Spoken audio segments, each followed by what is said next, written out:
Hello student, स्वागत है आपका आईसीटी वर्चुअल क्लासेस में। मैं हूं कविता, आपकी बायो टीचर। उम्मीद करती हूँ आप सभी अच्छे होंगे और स्वस्थ होंगे। तो क्लास हम अपना चैप्टर कंटिन्यू करेंगे जिसका नाम है बायोटेक्नोलॉजी प्रिंसिपल एंड प्रोसेस। यहाँ पर हम बात कर रहे थे बायोटेक्नोलॉजी के बारे में। काफी सारे टॉपिक हमने यहाँ पर डिस्कस कर लिए हैं, तो जल्दी से आगे बढ़ेंगे। चलिए, तो हम बात कर रहे थे यहाँ पर पैलिंड्रोम सीक्वेंस की। ठीक है, तो हमने कहा था पैलिंड्रोम सीक्वेंस होते क्या है बेसिकली। आपने कहा कि आपने जब दोनों डायरेक्शन में पढ़ा, दोनों डायरेक्शन का मतलब क्या है, आपने फॉरवर्ड डायरेक्शन में पढ़ा या बैकवर्ड डायरेक्शन में पढ़ा। अब फॉरवर्ड और बैकवर्ड का मतलब क्या होता है, आपने कहा आपने इस डायरेक्शन में पढ़ा या आपने इस डायरेक्शन में पढ़ा, यानी कि आपने यहाँ से पढ़ा MALAYALAM, या फिर आपने यहाँ से पढ़ा MALAYALAM। आपको जो डेफिनेशन यहाँ पर जो आपको क्या मिली है, स्पेलिंग मिली है, वो सेम है। यहाँ पर सेम दूसरा एग्जाम्पल आपको मैडम का दिया गया था। आपने कहा मैडम की जो स्पेलिंग है, आप आगे से पढ़िए या पीछे से पढ़िए, स्पेलिंग आपको सेम मिलेगी। इस प्रकार का सीक्वेंस का आपका पैलिंड्रोम सीक्वेंस कहलाता है।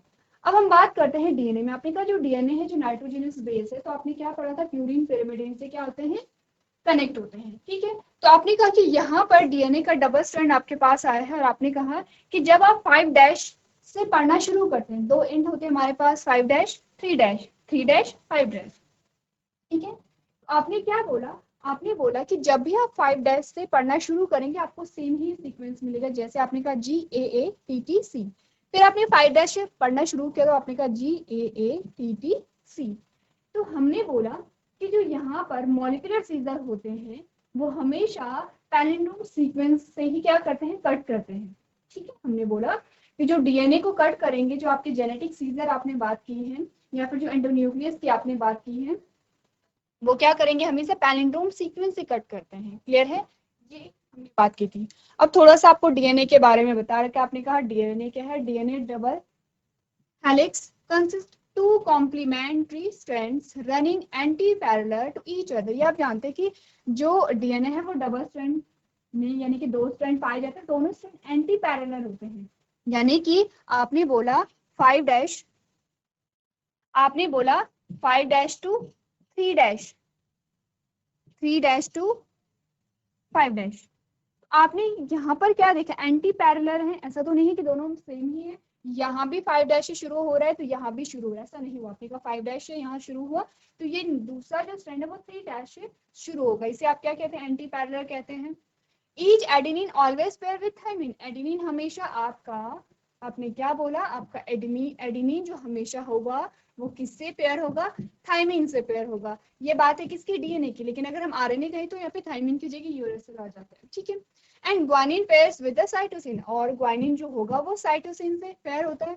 A strand is said to have a palindromic sequence if the sequence of nucleotide is the same as the reverse of its complement। अब आपने कहा कि क्योंकि डीएनए में भी पैलिंड्रोमिक सीक्वेंस पाए जा रहे हैं, कैसे, एग्जांपल क्या है आपका ACCTAGGT, क्या है ये, पैलिंड्रोम सीक्वेंस है। अब आपने कहा आप is a palindrome, the complementary strand will have TGGA, TCCA, and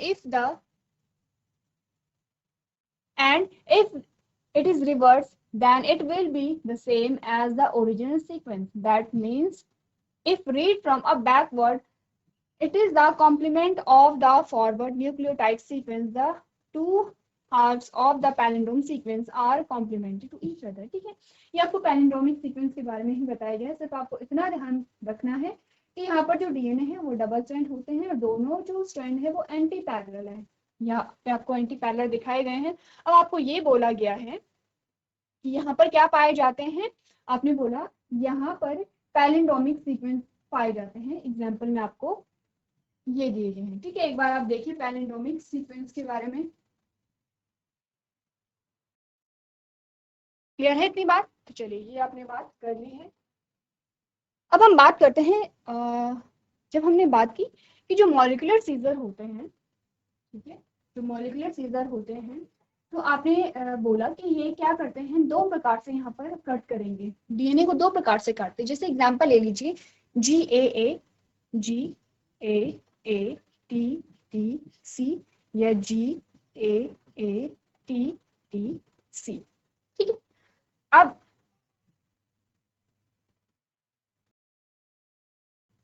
ये आपको बता रखे हैं किसकी, आपने कहा कि ये पैलिंड्रोम सीक्वेंस है, तो सबसे पहले ये समझ लीजिए पैलिंड्रोम सीक्वेंस, ठीक है।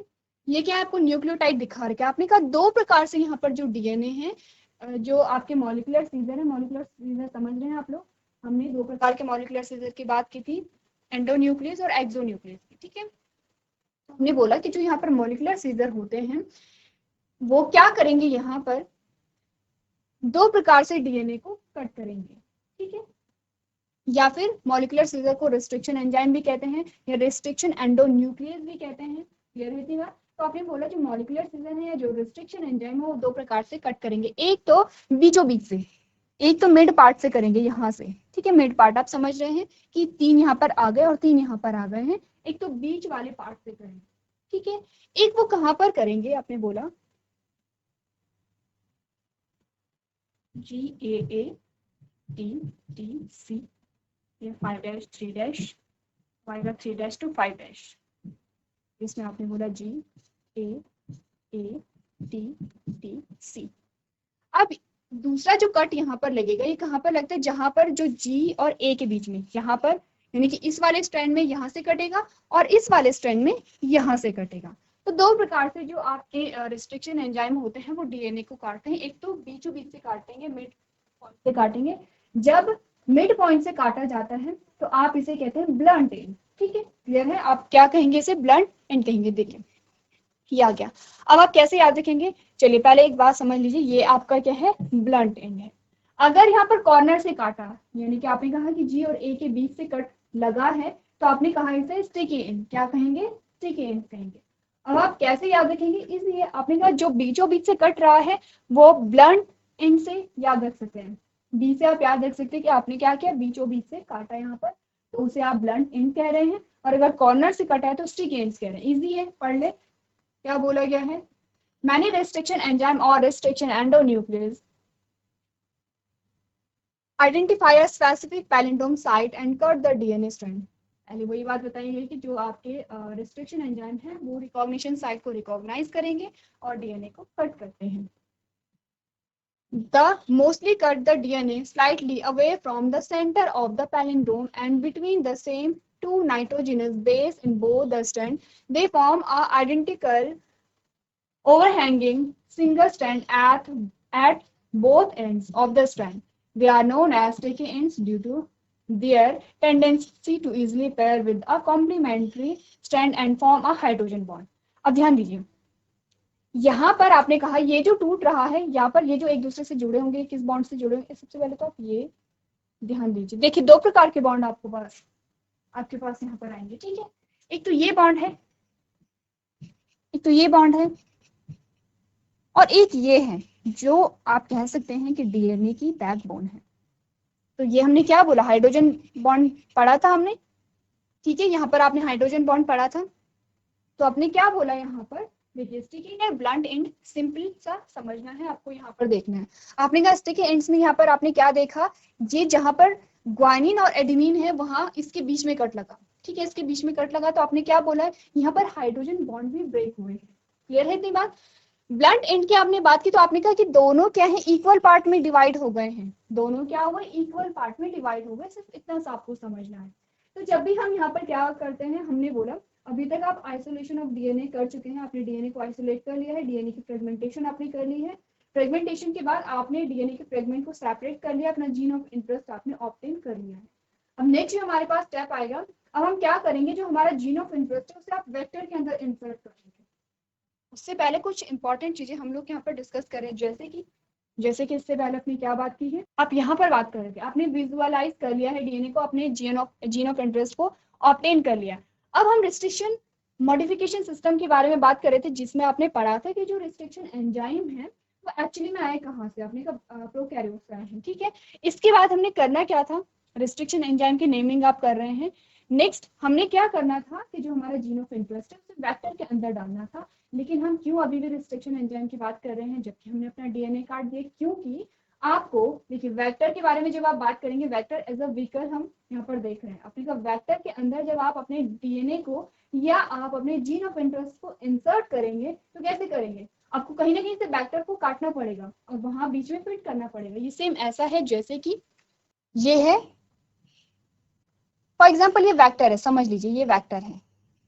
अब इस वेक्टर में आपको अपना जीन ऑफ इंटरेस्ट फिट करना है, तो आप क्या करेंगे, सबसे पहले तो आप इसे कट करेंगे। ठीक है, आप इसे जब आपने कट किया इस प्रकार से आपके पास आ गया है। अब आप अपना जीन ऑफ इंटरेस्ट बीच में ऐड कर सकते हैं।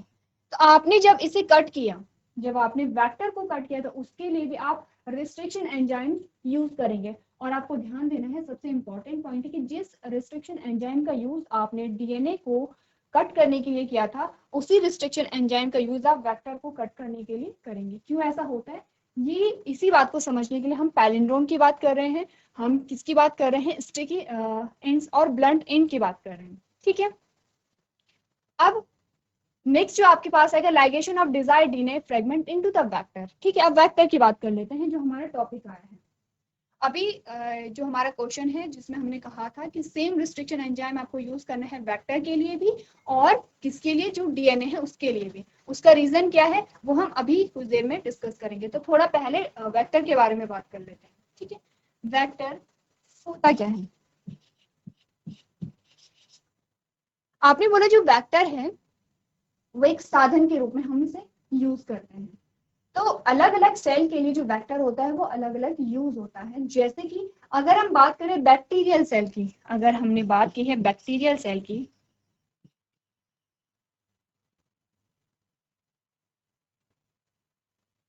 तो बैक्टीरियल सेल के लिए जो वेक्टर होगा वो होगा प्लाज्मिड। अगर हम बात करें किसकी, एनिमल सेल की, उसके लिए जो वेक्टर होता है वो होता है रेट्रोवायरस।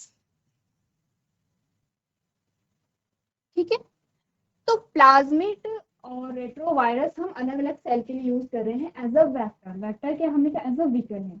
अब हम यहाँ पर लेंगे बैक्टीरियल सेल का एग्जाम्पल और आप बात करेंगे यहाँ पर प्लाज्मिड के बारे में। ठीक है, पढ़ लें थोड़ा सा।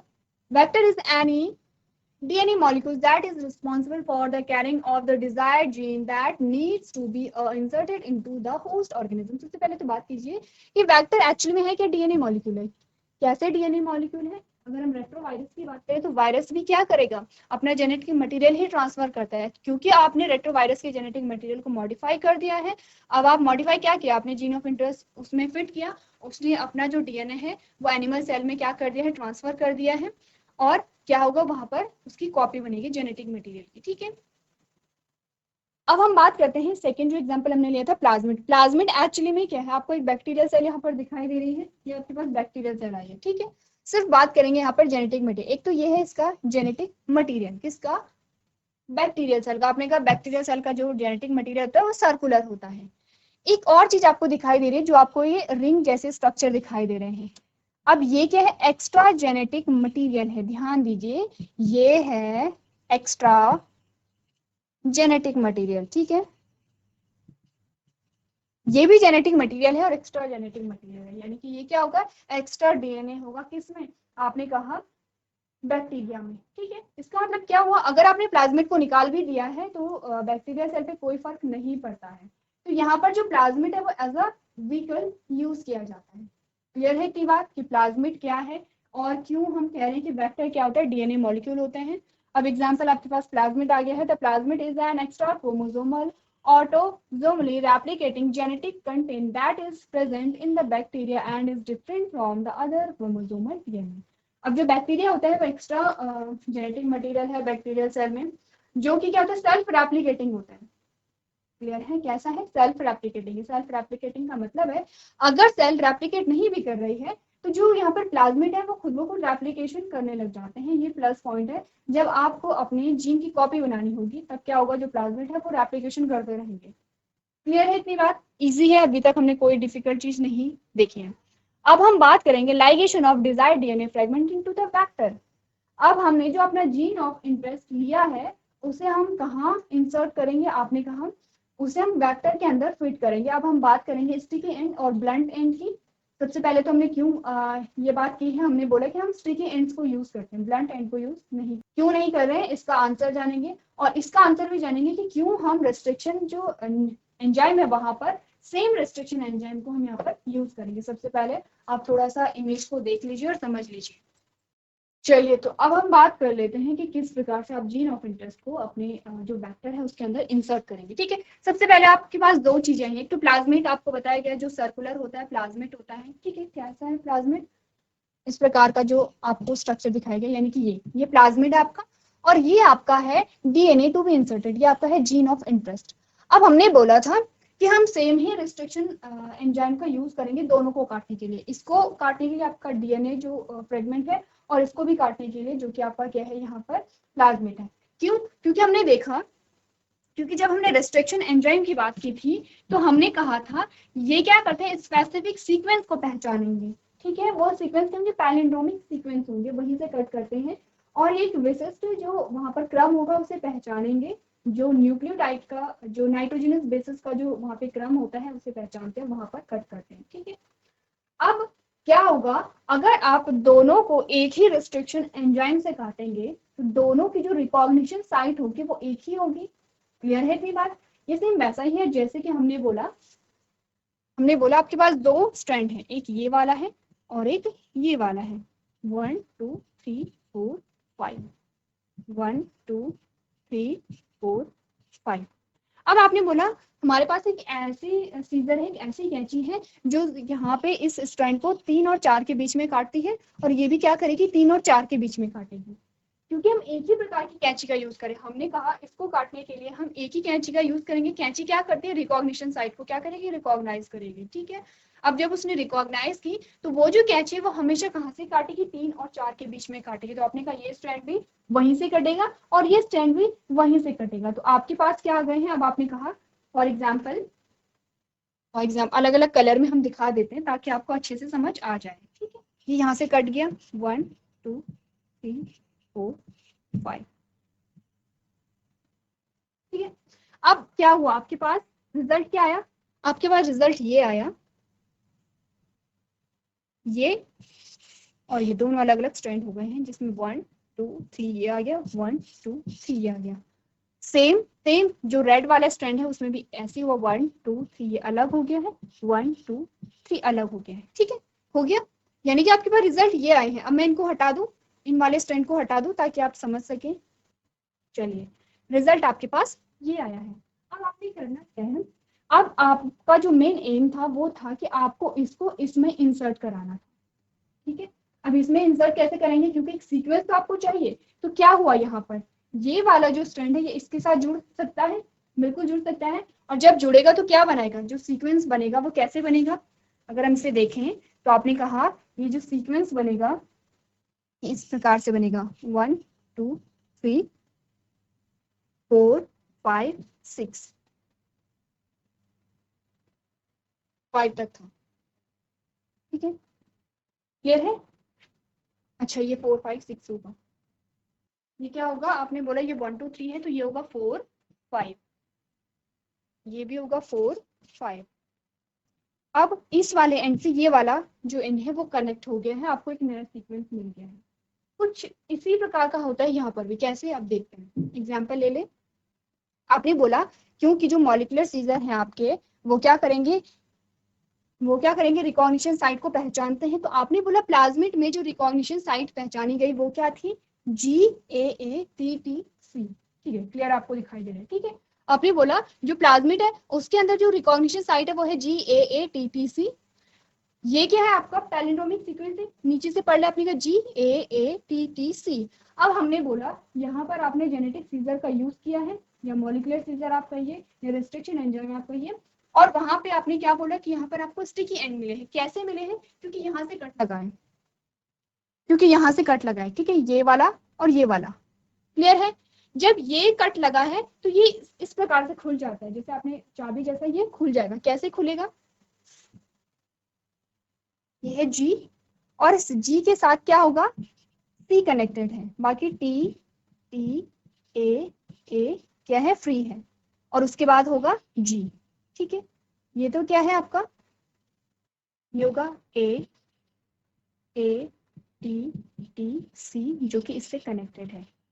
समझ रहे हो, ये खुल गया पूरा। ठीक है, यहाँ पर हमने थोड़ा सा इसे क्लोज कर दिया है, लेकिन ये जो चेन है ये इस प्रकार से खुल गई है। इस प्रकार से जब खुली तो आप समझ रहे हैं कि सिर्फ ये कनेक्टेड है और ये कनेक्टेड है, बाकी ये पूरी चेन क्या है, खुली हुई है। ठीक है, कैसा है देखिए, फिर से बना लेते हैं एक बार।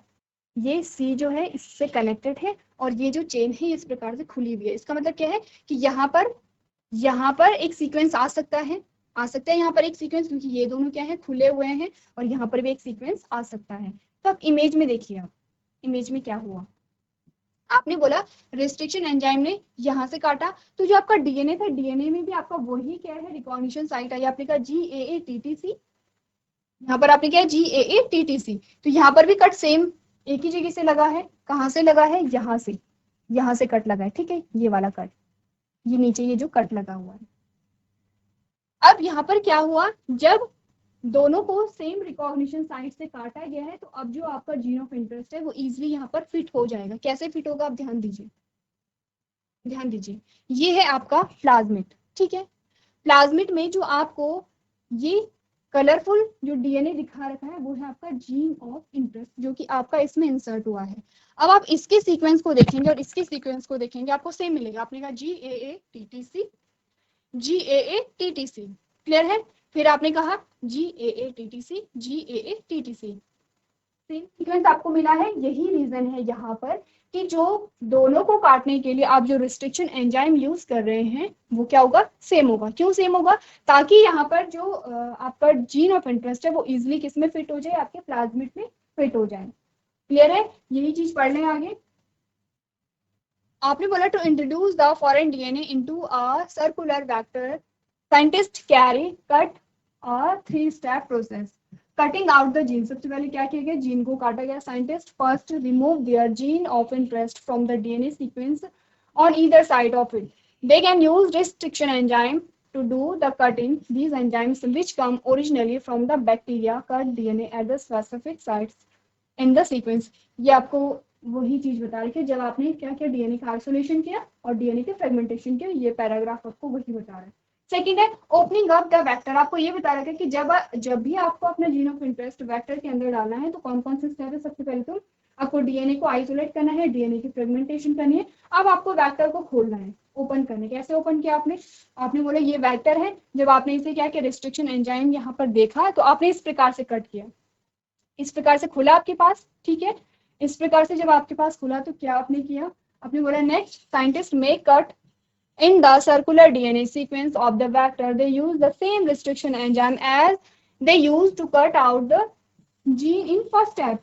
समझिए, आपने बोला कि वेक्टर को ओपन करने के लिए आपने वही रिस्ट्रिक्शन एंजाइम यूज किया जो कि आपने डीएनए को कट करने के लिए किया था। This turn the vector into the liner molecule and make it ready to accept the new place of DNA. Next जो आपके पास स्टेप आता है sticking the vector and the gene together.